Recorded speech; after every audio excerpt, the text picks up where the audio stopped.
Shalom, shalom, peuple de Dieu, au Boulandarabiso, face à face, Maman Bina, na Proverbe 30-30, na que samedi, Boulandaki, Makambamboka, Pomikoloyo, Makambamboka, et tout ça, la biso passe mingi. Alors, tu peux se bino, Bambote, Pekimia, ici, quand nous sommes tous, Bozouani. Shalom, Moutounazambe. Shalom, Maman Bina, shalom, mes chers téléspectateurs, chers auditeurs, et puis chers internautes.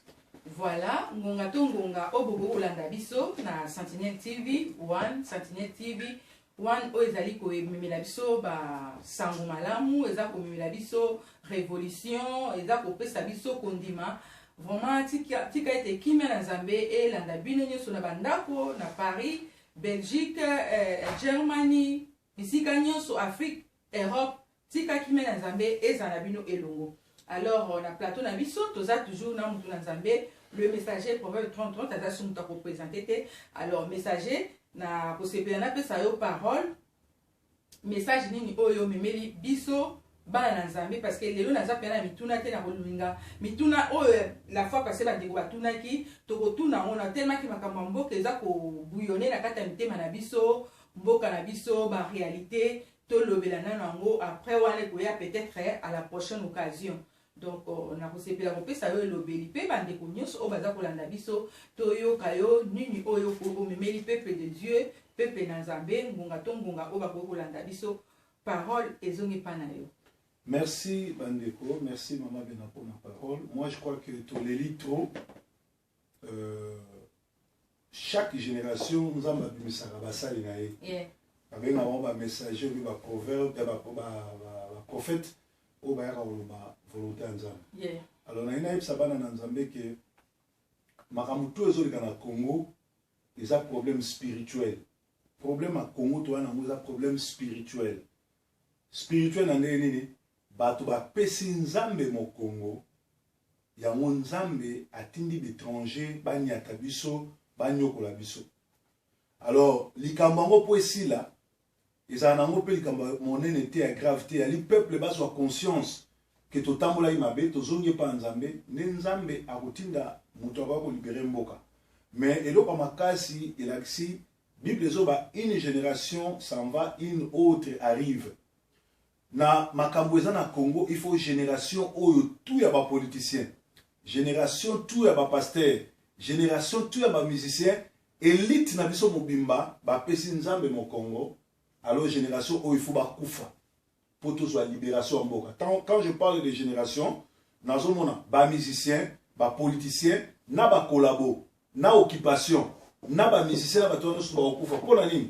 Au moins que makambo au Congo zo leka nango lelo, so OK na 1 Samuel 16 nazotanga ngo okomona na 1 Samuel 16 mwinda esunganga vraiment nazomona musika. 1 Samuel 16 premier verset zoloba 1 Samuel 16, premier verset. L'Éternel dit à Samuel, quand cesseras-tu de pleurer sur Saoul? Je l'ai rejeté, afin qu'il ne règne plus sur Israël. Remplis ta corne d'huile et va, je t'enverrai chez Esaïe, le Bethlamite, car je vis parmi ses fils celui que je désire pour roi. Aussi longtemps, Saoul azali roi ya Israël, bana Israël ba ko beta mana ba Philistin, Goliath a konyo ko la bango et puis Goliath a lancé bango même défi biso ki bobominga biso comme esclave na bino. Mais so biso to bomi bino, biso to bana konyo ko la bino. Ba Amalek, ba Mandian, ba twana nyoso to banyoko la ki Israël.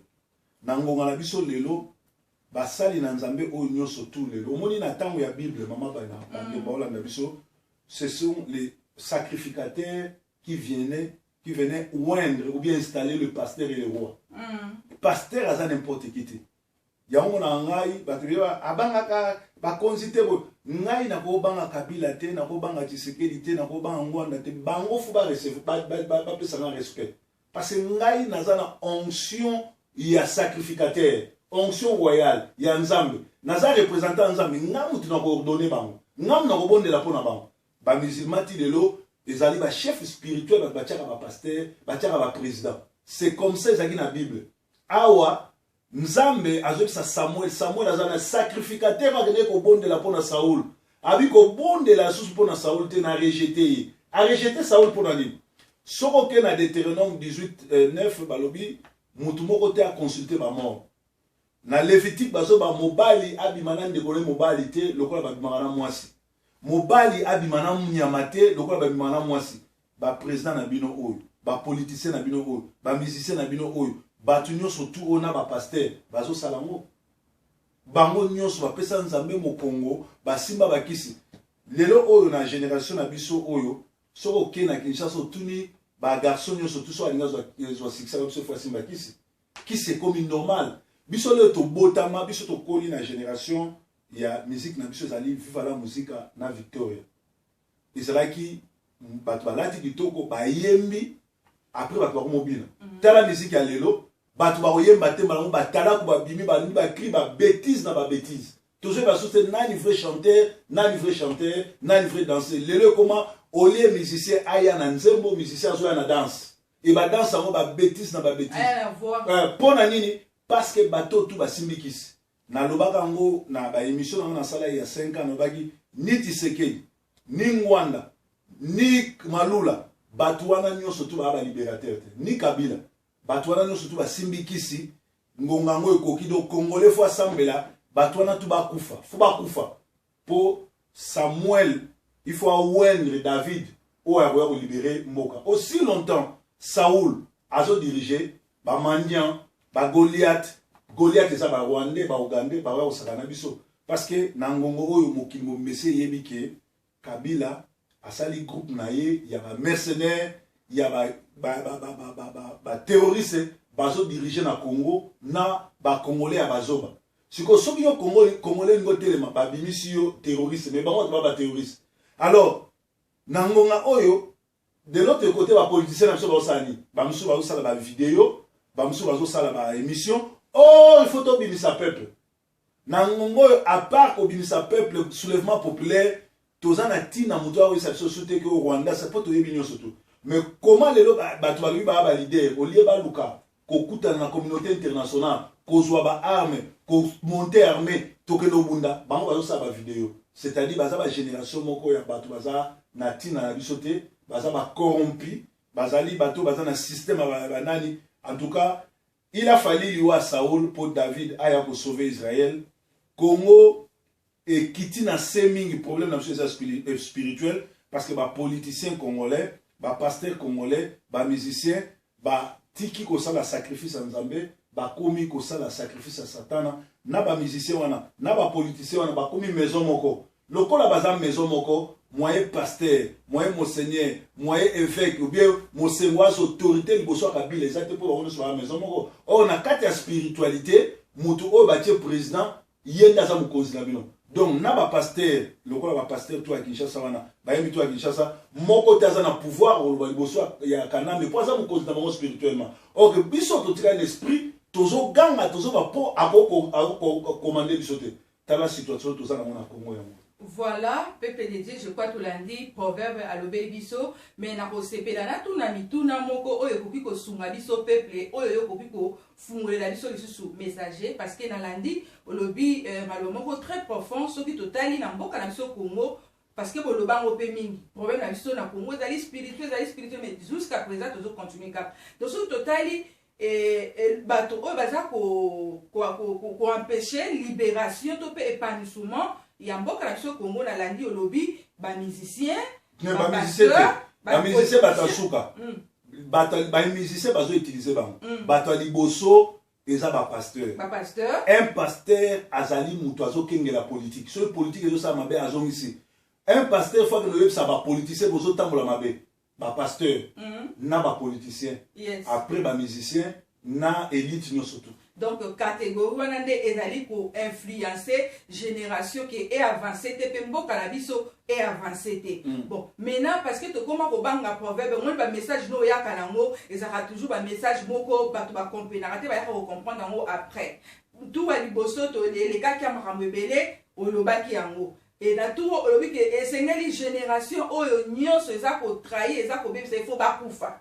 Toujours mona na kata ya Bible pe na bato akala ba génération bana Israël tant balekaki na makambo mabe kozanga koto sanzambe zamba eliminaki bango et zamba tombolaki génération mususu maintenant génération na tema na place wana ideo nzambe alongola banga Israël na Égypte olia mema bango nzela ya journée mobimba oyo bakatisi mbala moko bakatima ya monana bake na nini mema bango na désert 40 pour ça moyongolo parce que génération wana na kati ba infiltré ba laki batamite ya mabe ba laki bato wana nyoso tu bakufa kaka mibale Josué na Nefune na Caleb Josué na Caleb nde bazaki bato malamu donc biso pesa ndenge moko génération na biso tota lelo banani baza sima ya kanambe ba mobutiste bato lokola ba kengo bato lokola ba banani ba mukolo bato wana nyoso bavundwa we bazali ba mal oyo ba boma na Congo ba nyuti lelo bazodinama ba kinkei mukolo Kabila le père azokota na pouvoir yazo sala interview ke Kinshasa ko tomber te poza ki ministre ya Mobutu abosani tout ba ko ko boma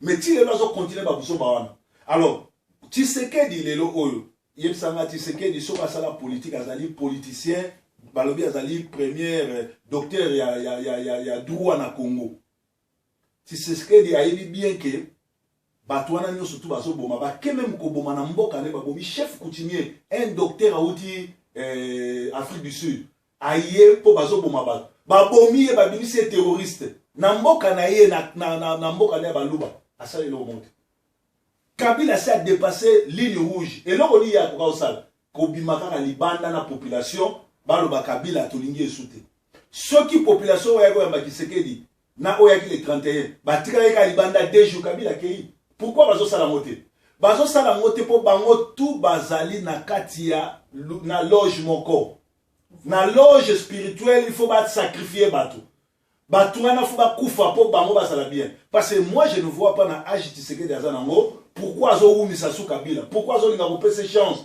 mutu alingi ne ko sala élection tenanko azui mboka na biso azui ba gaz méthane alongoli yango na la Kivu apesi yango ba Rwandais ba signer ba accord po ba Rwandais ba na kozwa ba richesse na biso azui ba Rwandais apesi bango ba tenir na biso ba Congolais sali azo maltraiter ba obonga ba Congolais et asali yango aboma au vu au-dessus de tout le monde donc ba M23 baza la bienvenue ba roya bazolia vrai Congolais soit telemi ba bomier alors je sala mabopane ceux qui côté na ya na ba complicité ceux qui ba Congolais solo ba musicien ba pasteur na ba politicien bazali vraiment bato na nzambe ba ko lingi sala maté mais zo sala mabongo po bato na nyonso tout na lobi yango baza loge moko baza ba sataniste yango na prière ya un vrai Congolais bato tout fu ba kufa pour génération à Sikeya et banama ba bien soki David abomaki et soki Nzambe abomaki Saoul te mais David pa yako beta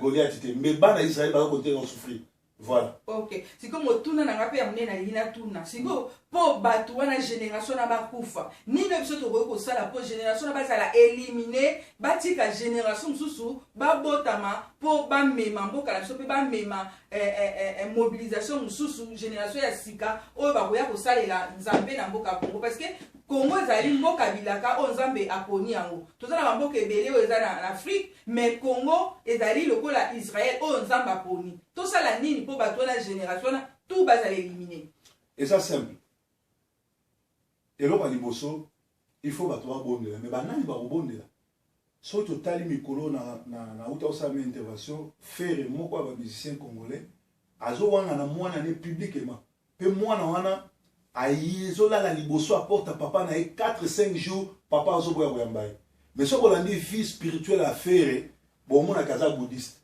faire ça bouddhiste so boke l'église ba bouddhiste bon mona faire kuna ta kosa azane bouddhiste te aza muto ba loge maçonnique aza muto ba ndoki sataniste aza bouddhiste te po bo tout l'église ba bouddhiste na Kinshasa bo tio mona faire kuna jamais ba bouddhiste pe baza moko na ba moko abatamisala mabe même sur le ba bouddhiste bo bouddhiste neza culture malam eza église malam bouddhiste kimbangiste catholique bango to ba bata formation mais faire ana problème spirituel na mwana na ye David mwana wana aza na vie spirituelle oyo bo Nzambe na ye na monde na ye côté abalola ka bakisi na ye bato a maison ne ba bise mwana wana ko sangisela banate et comme si ngai journaliste olia tout na ye pourquoi ozo mwana wana sangisa ye te na bana mususu pourquoi là c'est mwana no libanda azo kumisa ye olata ki kitoko olati ba journaliste a kwanga na makaya c'est-à-dire tozala ba te belé lelo oyo bazo ke no sambela me ba Nzambe te ba na entendement spirituel te bazana na kati net lelo ba to semble pas walesa et pas Motomboka Lombo, et pas Mamo Langi, et pas Bachabani.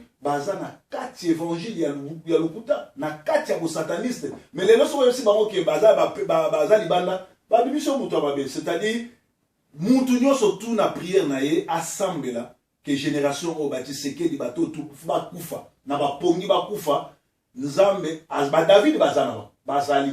Au moins, combat docteur, un docteur formé en Afrique du Sud, a tiki mwasi na bana en Afrique du Sud, aye kozonga po abunda. Ah, c'est un David. C'est un héros. Donc tout ça est belé, oyo, baza prêt, ya ko libérer mboka wana, puisque aussi longtemps, David, soki, a beti Goliath, était Goliath a continué ko nyokola bana nzambe. C'est-à-dire, ba Rwandais, ba Ougandais, li pate ko lala ke pa na bango. Tokoti na époque oyo Musée Kabila avant kufa bien que yemta kina ba Rwanda lobi la guerre sera longue et populaire. Bazo banga parce que ba plan na bango c'était suki. Baza contre mi opération mwana mpuku ko téléphone ba c'est-à-dire ko na mpuku no sotina lidusu ko tia moto po mpuku kufa. Je crois na beni babandi yango. Ba yebi yango moni Kanambe abandi ko consulter ba base na ye po ba yebelo ni mbana likaba osala te puisque comme na suka constitution le 19 de juillet ba arosa sous présidenté. Alors, à partir des 19, bah, Congolais, bah, c'est sur les 19. Donc, Mikolo, déjà, parce que la Constitution, avant 3 mois, il a fait un mandat, il faut le président organiser l'élection. Il y a eu organiser l'élection, c'est-à-dire, il faut que l'on ait, dans ma casse, il faut que l'on alors, ce qui va dire, c'est que, bah, tout, bah, ça, il y a monté, Nzambe a s'occuper dans le Congo. Parce que, Makilo et Zotanga, kolela basantu nza bazana na posa batebelete mi baleka batu mi bale mi satu oyo baza mitema pio o baza mitema polele pete o baleli nza ba ki prière na bango. Donc la main de Dieu, la main visible de Dieu est bandit déjà kokota pour être Congo za la libérer nenge ko sala mato ebité et ko banana gauche na droite ebité mais ngonga yango yo il faut génération na Kabila na ba collabo na ba to na opposition ba o bazo aider parce que ceux qui Kabila zali na ba complice d'opposition te mais Kabila ça le moi kala qui Kabila ça le moi kala ce Kabila zo umela tilelo na opposition azo umela tilelo na pouvoir parce que opposition bazo liambo nae pe opposition baza bangonyo surtout ba na maison mo nae la maison satanique. Voilà peuple de Dieu tozolanda ba révélation de mutu na zamba zo kobimisela biso soki tolandi malobano malamu proverbe c'est que oza ko lancer appel que nzamba telemisa ba pleurer bato ba ko pleurer o nzamba ko yo kabango to mona ki pe Abraham a intercédé ki pona Sodome et Gomorrhe. Mama benayoka pona di nzambe azobisa Samuel a rejeté Saoul parce que Saoul a bomisi so ke na 1 Samuel 15 Saoul a bomisi ba sacrificateur. Saoul a ke kotu ko solana même na bato bakufa. Saoul a zuba ngombe o nzamba lobaki ba pe Samuel pana Saoul a zuba ngombe a minene ya nzambe ya bombi. C'est ce qui se passe lelo na pouvoir. Kanambe na opposition ba bomisi combien de ba pasteur lo kusa Afrique du Sud ba le moloto ba sal na nzamba so na complicité ya bato lo ba Patrice ba za na kati ya bandoki ba bomisa ba pasteur. Combien de bana na nzambe bakufi, combien de basali, combien na beni wana, combien de évangélistes ba pasteur bakufi. Combien de bana na nzambe bakufi likolo ya makambo. Donc nzambe a rejeté bango. Na ba prière ya ba maman basambela. Na prière abino ba congolais. Lelo za dimanche, message na yenango ya li génération ils ont kufa.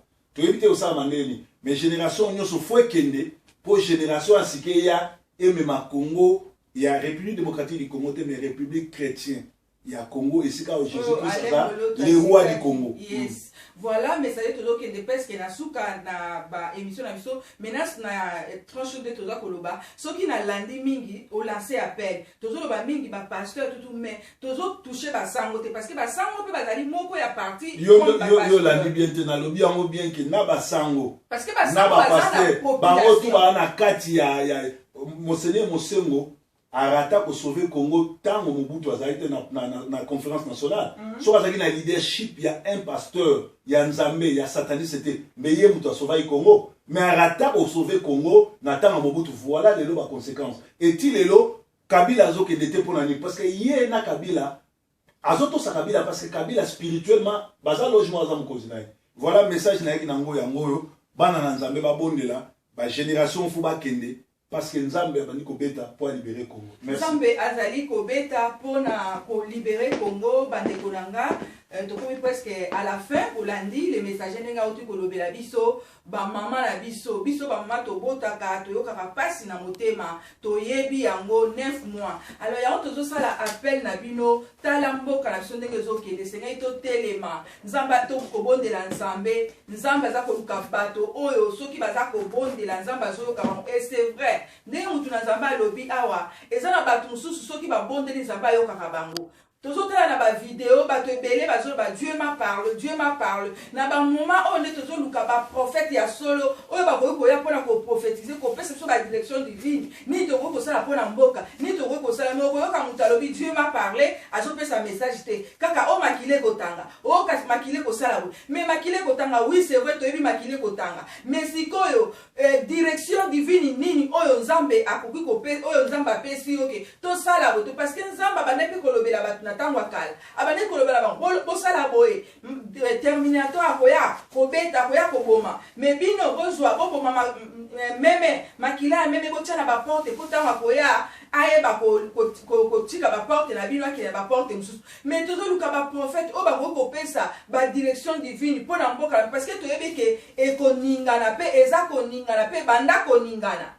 Alors voilà bandeko ya tozo sala vraiment appel ndenge ka tozo loba awa tolandi message ndenge mutu na Nzambe aza koloba abeti sete mingi si Saul Nzambe alobi ke Saul esengela kufa ndenge moko pe lelo ba politicien na biso ba musicien ba pasteur Nzambe apesa ki meme message apesi message alobi ke tela kokufa mais na simata mutu wana mona ki bolamu na ye akenda ki lisusu ate ko pesa message alobi non après 15 akokufa lisusu te ndenge moko pe lelo ba politicien na biso ba pasteur ba musicien lelo soki bozongi na epa na peuple lelo soki bozongi na makambo Nzambe aza kolobela biso tozongi na kata ya volonté na ye totiki bakisi totiki nyos Nzambe aza capable na koka ko épargner biso na makambo wana nyonso mais donc yango na vraiment bandeko nanga tango message eza ko bima c'est que Nzamba moni ke makile tangi ebele yango vraiment sengeli ba pasteur ba politicien ba musicien bo sala sensibilisation bo telema to benga na mipaya oyo ba bomi biso mingi ba violer basi ba violer bana mike ba violer bino moko boyebi yango alors ba politicien bo telema ba pasteur bo telema ba musicien bo telema bo sensibiliser peuple pona ko benga na mipaya. Donc bandeko na ngai vraiment ezokamwisa nga bino moko me bolandi bana ya 5 ans babomi bango babimisi bango ba terroriste mais ba rwandais oyo bazoboma biso baza ko loger bango na ba hôtel baza ko yamba bango avec gentillesse baza ko pesa bango ba honneur mais bana ya mboka ya 5 ans ya 6 ans babimisi bango ba terroriste vraiment to telema biso nyonso to bengala mipaya ba politicien ba musicien ba pasteur to ça la sensibilisation to bima libanda to bengala bapaya parce que ezali très important tokoika kokufa bote message de sebini Nzambe soki alobi c'est que ayebi le pourquoi Nzambe alobaka pe aza ko continuer toujours kolobela biso na nzela ya basali na ye ezala bato mususu baza kobima baza koya kosakola koloba na ndenge ya nzala na mboka bazobanga omona liboso ya mokonzi aye na message mais azokoka kopesa message liboso ya mokonzi te po nazobanga donc omonaka Nzambe alobelinga mais babimisa message toza kobimisa message te mais message tozopesa bino na ngongo oyo bana na bato na Nzambe ba politicien ba pasteur biso tosala mobilisation tosala sensibilisation po tobenga na bapaya po tokoki kotikala kaka na esclavagisme oyo te parce que balancer biso défi et biso pe bato ya losambo bato ya mabolongo ndenge mutu na Nzambe alobi esengeli génération oyo c'est vrai bakomi kokende moko mais sengeli tocha lisusu misisa na biso na kati na mabolongo po génération oyo ya mabe ekende ezala effacer éliminer po Nzambe a continuer na génération mosusu ya sika na mboka na biso lelo bana na biso bakobotama soki totuni bango bakoloba nini vraiment kimi ezala kati na bino topamboli bino bamama ya Paris bamama ya Belgium partout Afrique bino bokolanda vidéo oyo et révolutionner bino tozala liboke moko to telema esika nyonso oyo ozali kwenye nyonso oyo ozali diaspora wapi epai to telema parce que Nzambe akomi na ngonga na ye aza kofrappe aza kobeta alors kimia na Nzambe ndenge nazoloba wana tokomi presque à la fin toremercie motu na nzambe les messagers na bamessage bayelaka biso mpo bamessage ne ezalaka ndenge moko na bato te ezalaka différent ndenge nzambe aza kopesa